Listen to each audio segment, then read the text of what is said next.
Hello mga ka-Soundworks, nakapag-repair po tayo ng isang video okay na baliktad po ang kanyang potentiometer o yung kanyang volume control.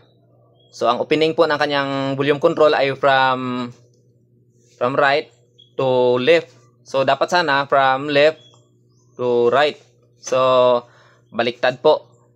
Kaya ngayon mga ka-Soundworks, isisingit natin na pag-usapan itong about sa potentiometer o itong volume control.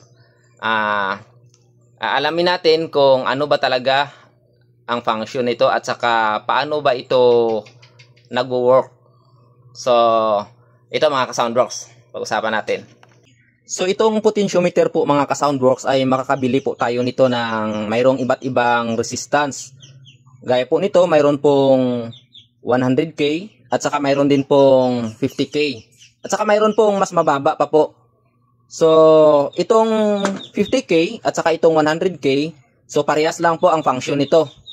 Ang pinag-iba lang po nitong may mababang resistance ay kunting open pa lang po natin ng ating volume ay ramdam na po natin ang kanyang lakas. Samantala ito naman, itong 100K ay kailangan pa po natin lakihan ang opening bago po natin maramdaman na lumakas po siya. So yun lang po. Kung halimbawa po mayroon po kayong circuit na ayaw nyo po na pabigla-bigla po ang paglakas, so gumamit po kayo ng ganito. Mas mataas po na resistance gaya nitong 100K. So ito po, mayroon po tayong diagram dito ng potentiometer.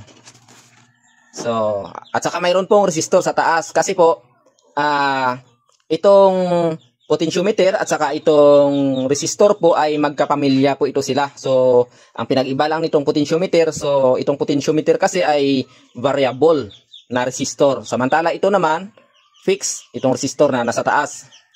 So, yun po. So, pag-usapan naman natin ngayon mga ka-Soundworks kung paano ba ito nag-work itong tinatawag natin na volume control o itong potentiometer. So ito po, mayroon tayong diagram. So ito sa kanyang kanang portion ay mayroong ito nakalagay ang in, dito sa gitna out, saka dito naman sa kaliwa ay ang kanyang ground. So ito mga ka-Soundworks, paano ba niya pinapahina ang ating audio signal? So itong audio signal, so papasok dito. Ito ang input. So lalabas po dito papunta sa ating amplifier. So ngayon, humihina po siya pag in-adjust po natin papunta dito sa ground. Dito. Kasi habang lumalapit po siya sa ground, ang resistance po ay bumababa hanggang itong adjuster ng ating potentiometer ay makaabot sa ground. So, pag umabot po siya dito sa ground, mawawala po ang ating audio. So, wala na po tayong maririnig na audio sa ating amplifier. Kasi po, itong out at saka itong ground ay nag-short na po. So, ibig sabihin, nagkadikit na. So, syempre, once nakadikit ang itong out ng ating signal papunta dito sa ground, so, hindi na po makakadaloy. Sinakal na po nitong ground ang ating audio signal. So, hindi na po makapapasok sa ating amplifier. So, ngayon, halimbawa naman, ilayo natin siya dito sa ground, dito. Habang lumalayo siya sa ground, so, lumalapit siya ngayon dito sa ating input. Naluluwagan po ang pagsakal sa kanya nitong ground. So, habang tumataas ang resistance, mas lumalakas po ang output papunta dito sa ating amplifier mula sa ating audio signal. Hanggang may adjust natin ito, once naka full volume po ang ating amplifier, so itong out po ay halos nakadikit na po dito sa ating in. So ayan, walang resistance na pumipigil, so diretso na po, papasok po mula dito sa ating in, o tapos lalabas na po dito sa ating out. So ganito po ang halimbawa, lagyan na po natin ng guhit. So pag naka full range po, ito, nairekta na po natin dito sa kanyang out. So, syempre, pagpasok po ng signal, lalabas po siya sa out direct po. Yan po ang full volume na sinasabi natin. So, ngayon, baliktarin natin, tanggalin natin ito. Halimbawa na in-adjust natin siya papunta dito sa ground, dito. So tingnan nyo mga ka-Soundworks, itong positive ng out natin, ipagpalagay natin ito positive ng audio signal, ito yung ground, so or negative.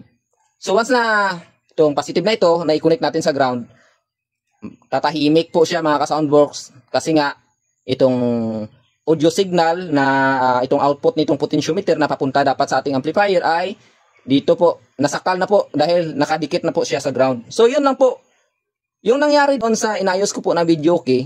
Itong ground, nilipat niya dito niya kinabit ang ground. Dito. So, dito po siya nagkabit ng ground. Tapos ito pang ginawa niyang in. So, ang nangyari po, baliktad. Ang opening po ng potentiometer from right going to left. Hindi, dapat po, di ba? Dapat po from left going to right. So, yun dapat. So, ngayon mga ka-Soundworks, ituturo ko po sa inyo kung paano naman natin siya i-check sa ating multitester. So, ganito po mga ka-Soundworks kung paano natin siya i-check. So, nilagay na lang natin sa times 100 ang ating tester. So, ilagay po muna natin siya sa minimum position po. Minimum level. Kasi hahanapin natin ang kanyang ground. So, hanapin po natin ang pin na mayroong contact po dito sa gitna. Hanapin po natin kung saan dito na gilid ang mayroong contact dito sa gitna. So ito.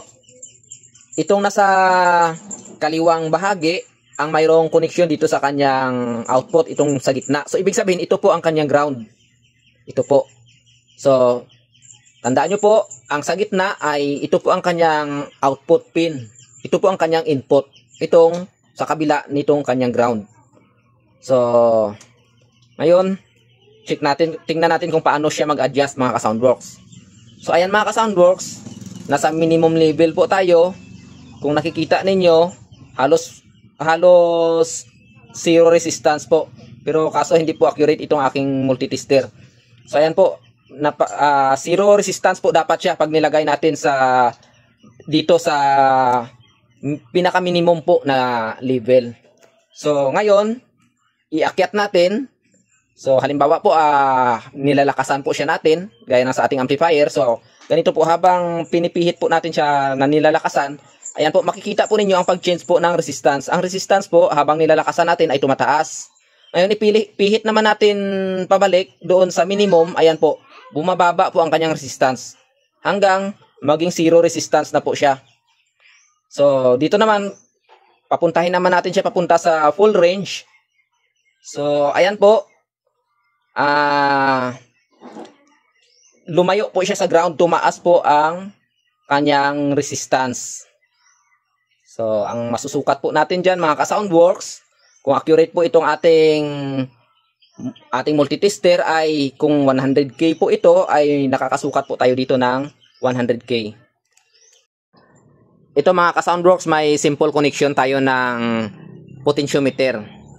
Itong nasa kaliwang bahagi ay ang kanyang ground. Itong nasa gitna naman ay ang papunta sa ating amplifier na Sakura. At saka itong nasa kanan ay mula doon sa ating player. Ayun, yung laptop. So, ngayon mga ka-Soundworks ay i-open natin siya from left to right po. So, ayan. So, ngayon ibalik po natin. So, ayan po. So, yung nangyari doon sa video key na inayos ko kanina ay baliktad po itong kanyang ground ay dito po nakalagay sa kanan. Tapos ito naman itong kanyang input ay dito naman po sa kaliwa. Kaya yun ang nangyari, baliktad po ang opening ng kanyang volume control. So, yun lang po mga ka-Soundworks at maraming salamat.